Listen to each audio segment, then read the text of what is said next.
Módulo 27 da frente 3 da nossa apostila 2, pessoal, é continuação daquelas diretrizes que eu passei para vocês no módulo passado, no módulo 26, no qual a gente fez referências ao movimento de uma partícula eletrizada no interior de um campo magnético. Lembrando que são 3 casos especiais e 2 deles já vão aparecer logo de cara aí no nosso exercício número 1 do módulo 27. O caso que não vai aparecer é quando a partícula é lançada paralelamente às linhas do campo, formando um ângulo de 0 ou de 180 graus, cujos senos valem 0. E aí, nesse caso, a força magnética é nula, ocasionando a situação em que a partícula não sofre influência do campo magnético. Então, repetindo, se a partícula tem velocidade na direção do campo, ou seja, se o ângulo entre velocidade e campo magnético, no caso dessa partícula em movimento dentro do campo, o seno de 0 e o seno de 90 valem 0, a força vai anular e aí não existe influência. No caso dessas duas situações em que a gente está vendo já no exercício número 1, a primeira situação, a gente leva em consideração que o vetor velocidade horizontal para a direita e o vetor campo entrando no plano do papel, na vertical com o papel e entrando no plano do papel por causa do xizinho, velocidade e campo aqui formam 90 graus, e nesse caso aqui velocidade e campo formam um ângulo θ que é diferente de 90, então a situação é um pouco diferente da primeira, mas também não é o ângulo 0 ou 180, é um ângulo oblíquo aqui que vai originar uma característica muito importante. De todos os 3 casos, o mais importante é esse, no caso em que a partícula tem velocidade perpendicular às linhas do campo, e aí o movimento é um movimento especial, um movimento circular uniforme, com a força magnética atuando como centrípeta, dá para a gente calcular raio e tudo mais. Então, nesse módulo a gente vai fazer 4 exercícios relativos a esses conceitos que a gente aprendeu.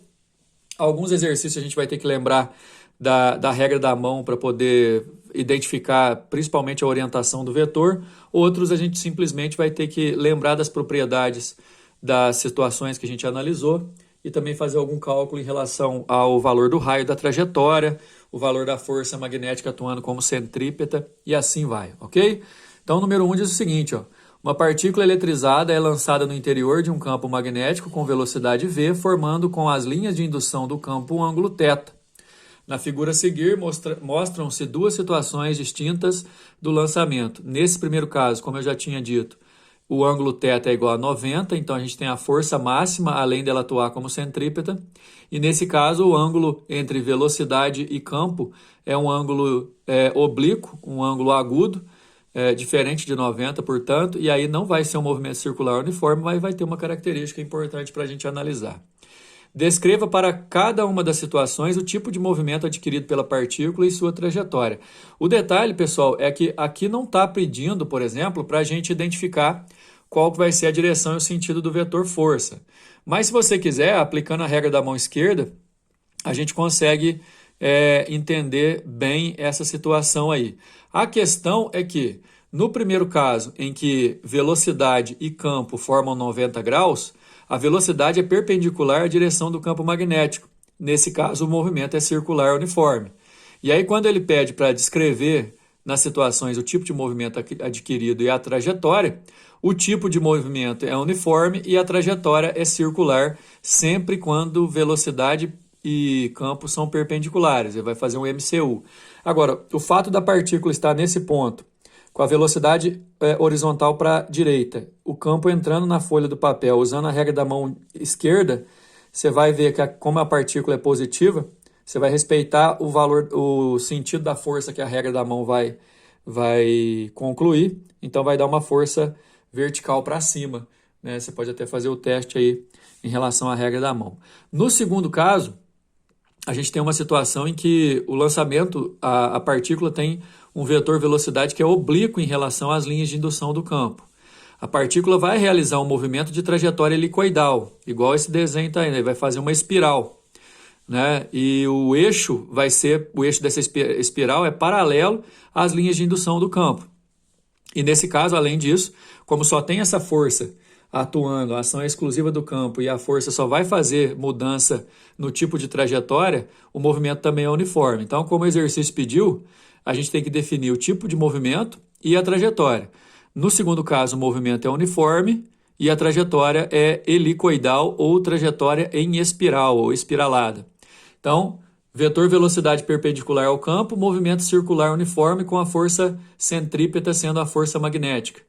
Vetor velocidade oblíquo ao campo magnético, a gente tem um movimento helicoidal com módulo uniforme do vetor velocidade.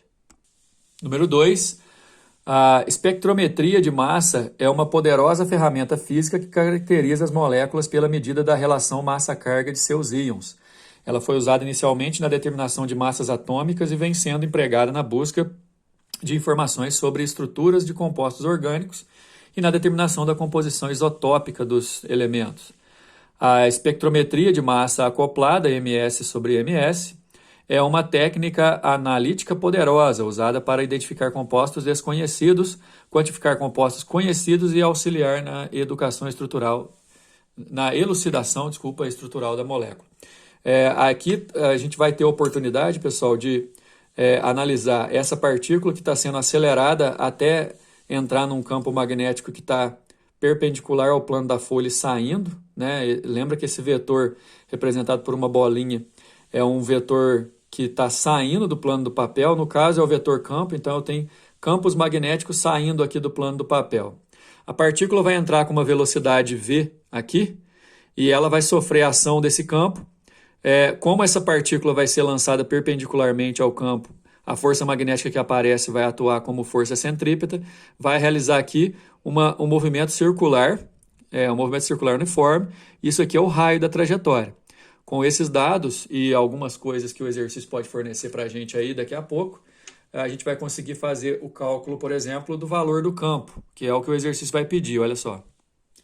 Considere a figura que representa na forma de um esquema simplificado um espectrômetro de massa, sendo F a fonte de íons, que são acelerados pela diferença de potencial ΔV, entram na região onde existe um campo magnético B e descrevem uma trajetória semicircular. Semicircular porque ela não faz um círculo completo, ela faz sim metade de uma circunferência, né?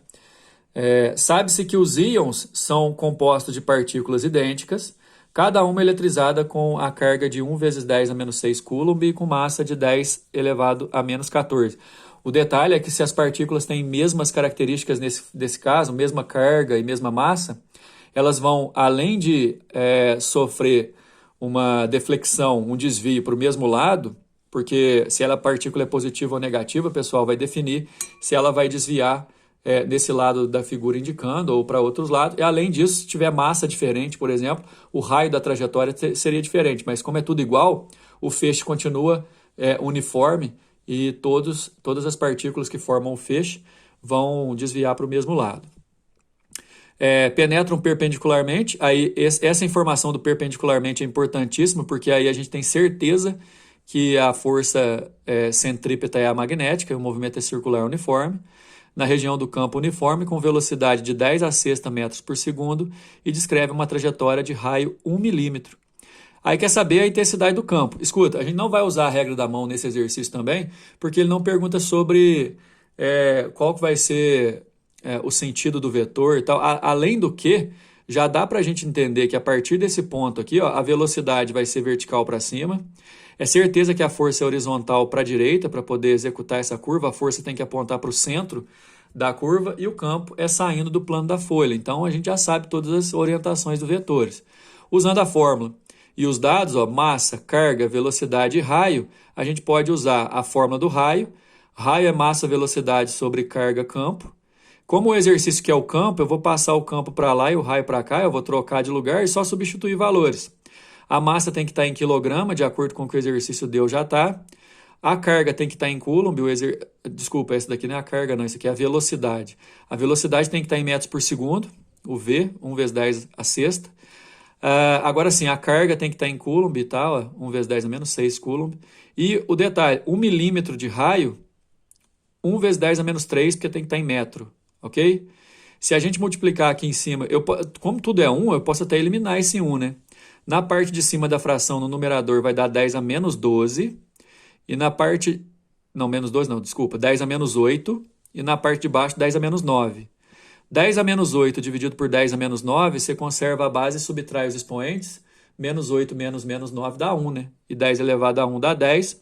10 Tesla é o resultado do nosso número 2, letra D.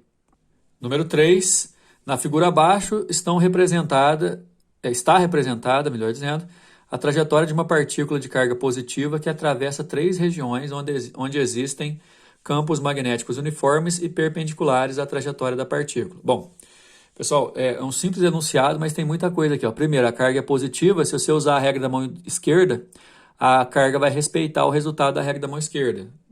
Lembrando que cargas negativas invertem o resultado da regra da mão esquerda.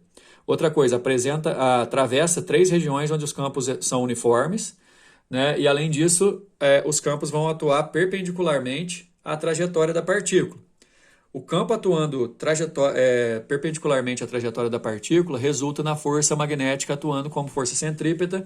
Então, todas essas curvas que vocês estão vendo, a partícula faz uma curva na região 1, faz outra curva na região 2 e outra curva na região 3, são curvas que representam movimentos circulares uniformes com a força atuando como a força magnética do campo atuando como força centrípeta na partícula, ok? Nas regiões 1 e 2, as trajetórias são quartos de circunferências e na região 2, 1 e 3, né, são quartos de circunferência, na região 2 a trajetória é uma semicircunferência. Se é quarto, se é terço, se é metade da circunferência, não interessa. O que interessa é que é circunferência, né? A partir de trajetória representada, pode-se afirmar corretamente que os campos magnéticos nas regiões 1, 2 e 3 em relação à página estão respectivamente. Escuta uma coisa, pessoal. A ideia que a gente viu nos exercícios número 1 e número 2 anteriores aí, a gente não precisava usar a regra da mão esquerda, porque, por exemplo, no primeiro exercício perguntou duas situações extremamente importantes e como se fossem propriedades, né?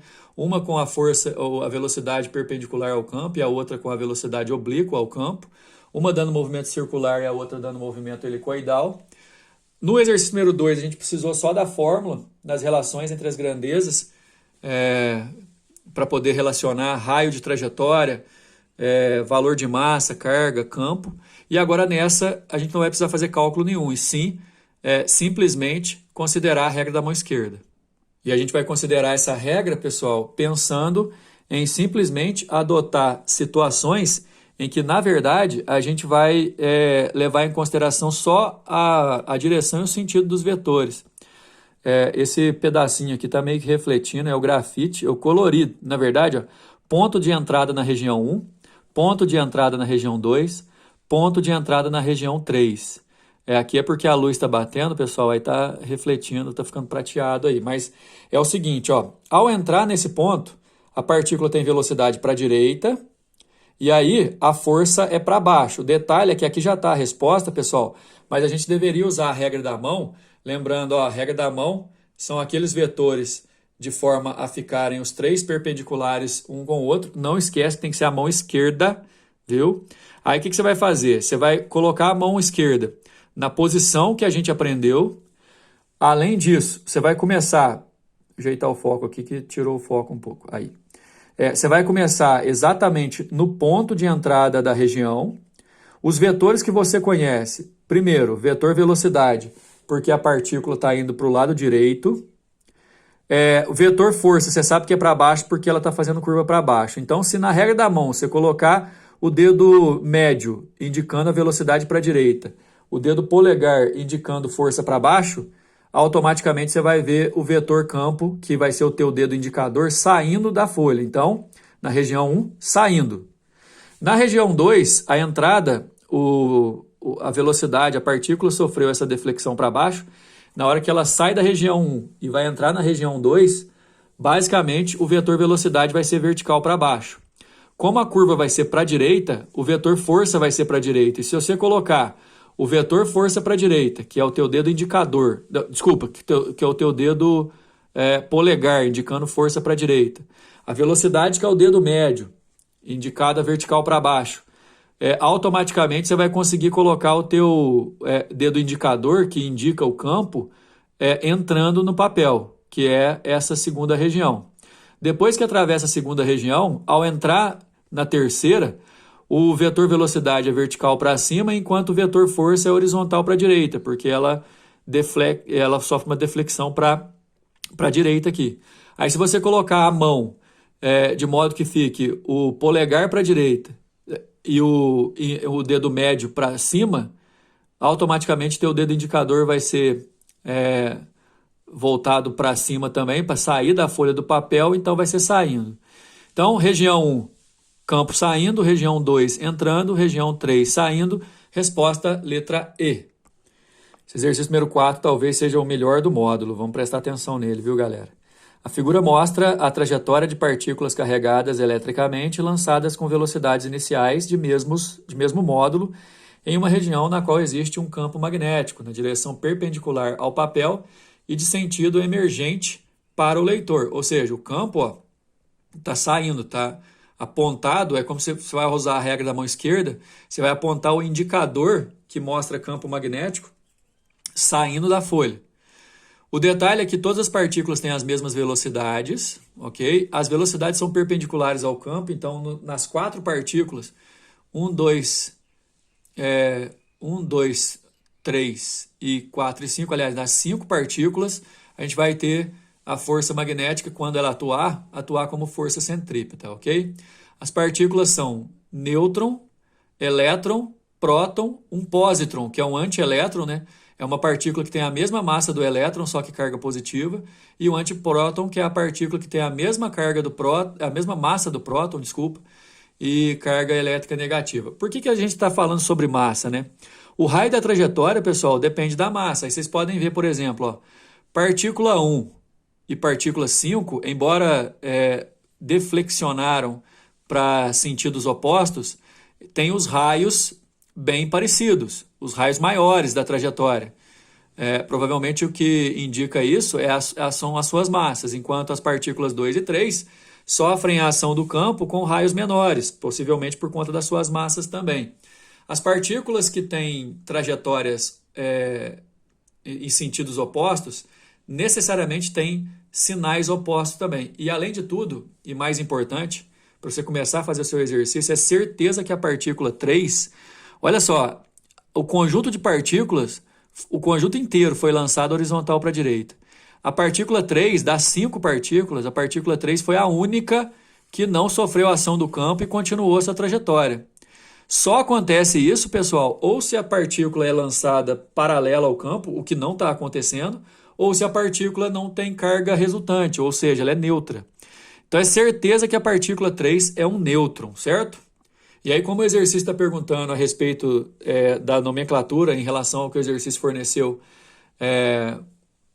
em relação à sua trajetória, e se é um elétron, um antielétron, se é um próton ou um antipróton, a gente descobriu que o 3 é um nêutron porque não sofre influência do campo, já que não tem carga resultante.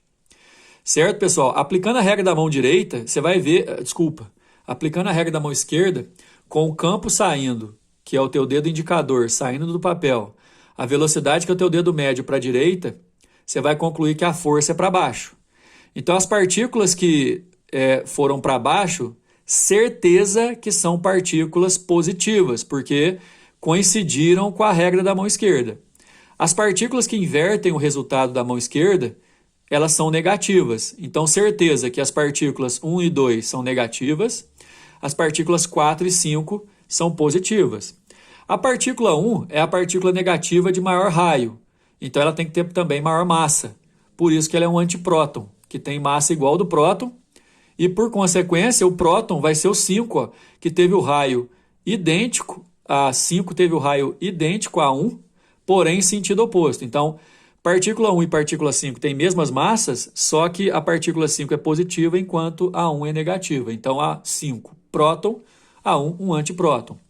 Pelo mesmo motivo, só que agora com raios menores, o antielétron, que é positivo, vai respeitar a regra da mão esquerda, fazendo a curva para baixo, enquanto o elétron, que é negativo, vai inverter a regra da mão. Além do que as duas massas são iguais, o antielétron e o elétron têm mesmas massas, porém a inversão do sentido vai ser por conta do sinal. Então a partícula 2 é um elétron negativo, a partícula 4 é um antielétron positivo. Então, na ordem, A1 é um antipróton, A2 é um elétron, A3 é um nêutron, A4 é um antielétron, A5 é um próton. Então, a nossa resposta vai ser a letra C. Olha lá, da 1 a 5, na ordem que eu falei, certo? Sempre que uma partícula é antipartícula da outra, ela vai ter trajetória simétrica. O que quer dizer isso? Trajetória com o mesmo tamanho, mesmo raio, porém em sentido oposto, porque se a partícula é positiva, ela respeita o sentido da regra da mão, enquanto a negativa inverte o resultado da regra da mão. Beleza, pessoal? A gente termina esse módulo 27 aqui. Próximo módulo a gente vai estudar essa força em condutores elétricos retilíneos. Até mais.